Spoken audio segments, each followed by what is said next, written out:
I never thought I'd be sharing this, but here I am. It feels like a weight is lifting off my shoulders, even though I know it's a risky move. You see, I've been living a double life, a secret life that's been eating away at me. I'm Laura, a seemingly ordinary 38-year-old woman. I have a loving husband, Ethan, and a comfortable life. But behind closed doors, a storm was brewing.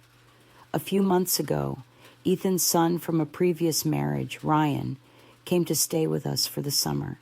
He's a charming, intelligent young man, and I initially tried to maintain a respectful distance. But as the weeks passed, an undeniable connection began to form between us. It started with stolen glances and lingering touches. I felt a warmth, a spark that I hadn't experienced in years.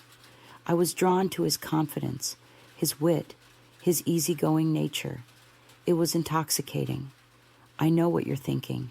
It's wrong. It's forbidden. But emotions don't always follow the rules.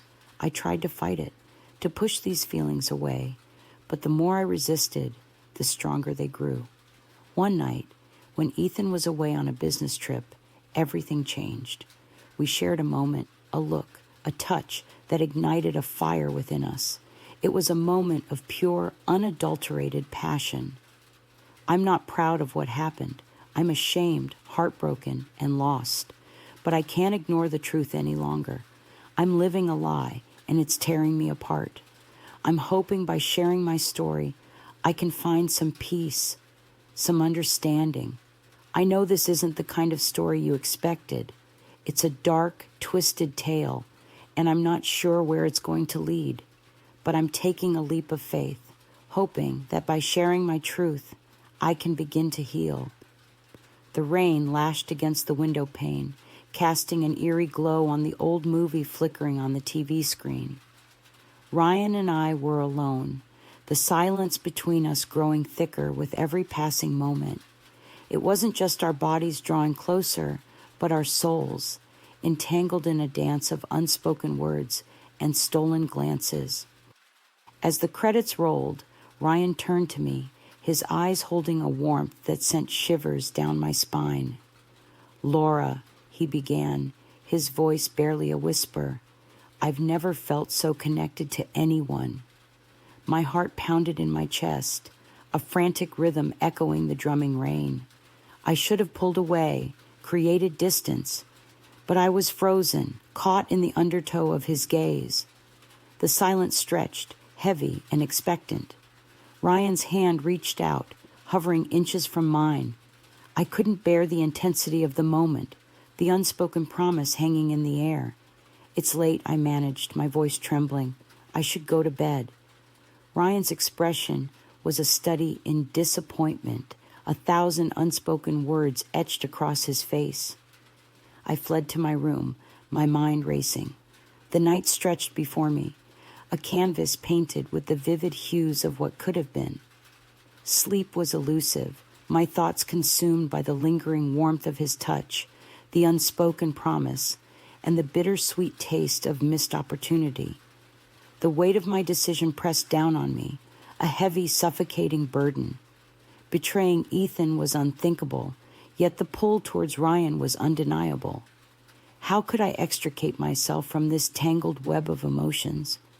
Sleep evaded me that night, my mind a whirlwind of Ryan's gaze, his words, even his silences. I tried to quiet the storm within, but the longing grew stronger with each passing moment. The next morning, the tension between Ethan and me was palpable. The silence at the breakfast table was deafening, a stark contrast to the usual chatter. Finally, Ryan broke the ice, his voice steady and controlled. "Laura, I'm sorry for my behavior yesterday.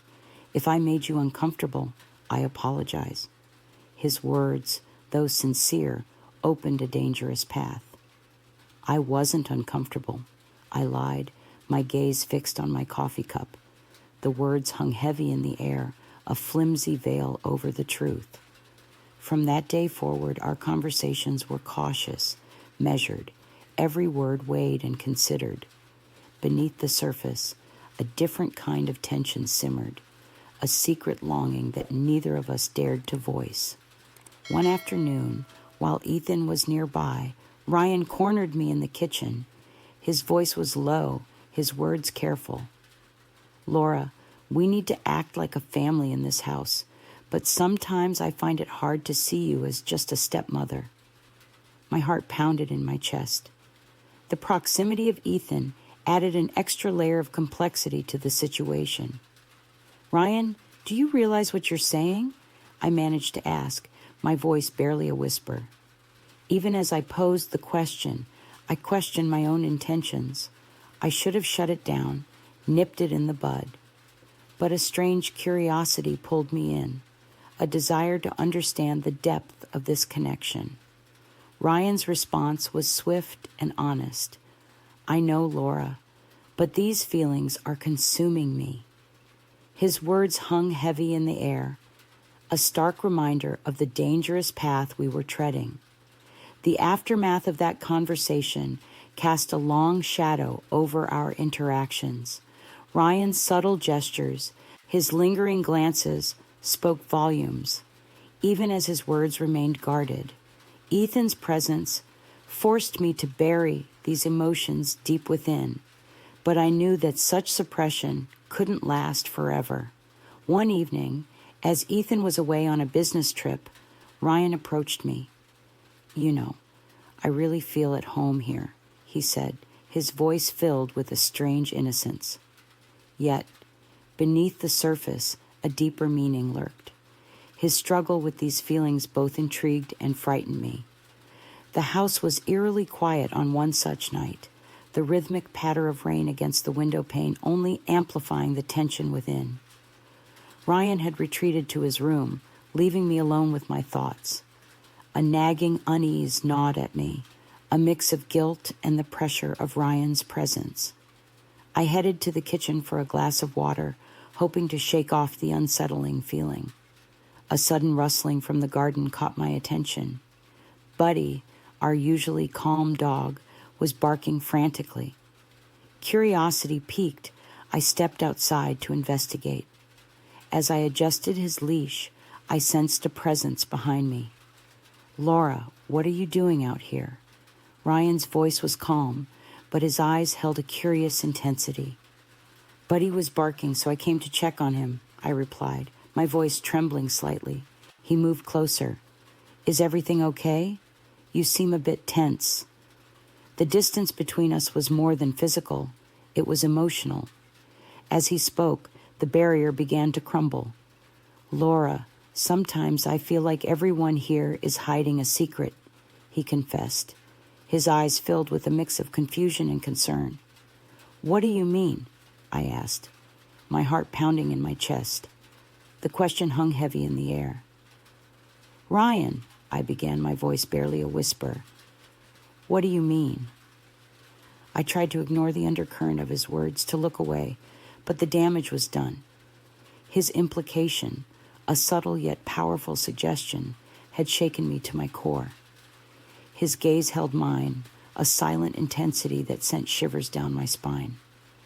"Sometimes," he said, his voice low, "the things you see can change you." The words echoed in my mind, a stark realization dawning upon me. "Ryan, what exactly do you mean?" I pressed, my voice trembling. He hesitated, his eyes searching mine. "I've watched you," he confessed, "observed you, and sometimes I've seen things that aren't what I expected." Panic surged through me. "Whatever you saw or felt, it's explainable," I pleaded, my voice rising. "Please, don't jump to conclusions." He took a step closer, his eyes filled with a raw intensity. "Laura," he began, his voice barely a whisper, "I can't control how I feel about you." The words pierced my heart, a sharp, painful truth. I was trapped, caught in a web of emotions I couldn't untangle. "This isn't right," I protested, my voice weak. "You shouldn't feel this way." But deep down, I knew it was too late. The damage was done. The sound of the garden gate creaking snapped me back to reality. Ethan was home. Ryan quickly composed himself, stepping back.